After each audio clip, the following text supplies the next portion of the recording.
and Kuya. So here's my ingredients that I showed you earlier. This is udon. There's 3 packs. This is tofu, extra firm. I already cut it to pieces. This is shiitake. I like to cut them in pieces as well. This is green onions. This is the enoki mushrooms. This is obviously beef. The thinner the better. It's actually better. There's a little bit of fat, but what we got or what was available was just, pretty much lean beef. It's thicker than I want it to be, but it actually works. There's no Chinese cabbage because, like I said, we went to a smaller store, but you should be able to get that anywhere. So it's just a regular cabbage, but it works well as well. Right now I'm heating up olive oil. So once that's heated up, you just put in your beef and just cook it halfway because it cooks really fast. And once it's cooked halfway, I'm gonna fix all the ingredients in there and then just pour in the broth.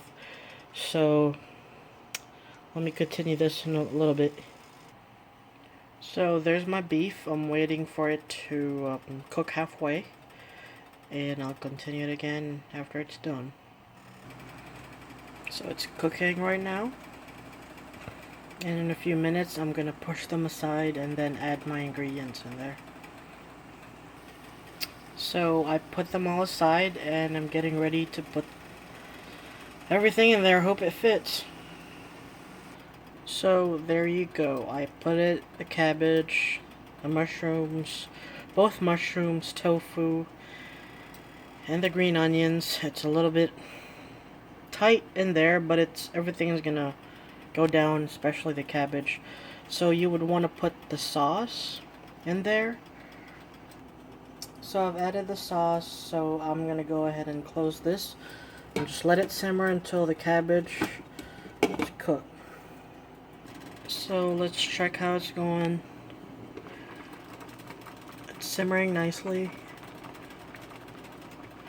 It'll take a few minutes to cook the cabbage.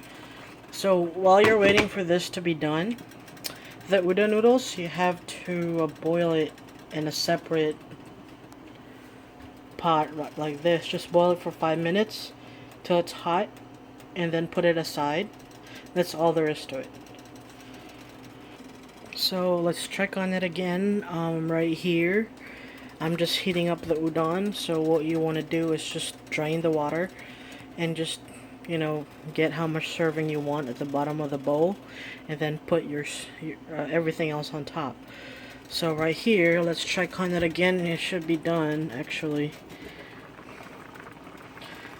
Once you can smell the shiitake and the cabbage, it's pretty much done. It looks done to me, so I'm just gonna turn the heat down until Damon comes home and it's ready to serve. And here it is. So it's better if you have an electric hot pot, or they call it like electric cooker, whatever. And then you just take as much noodles you want and enjoy that.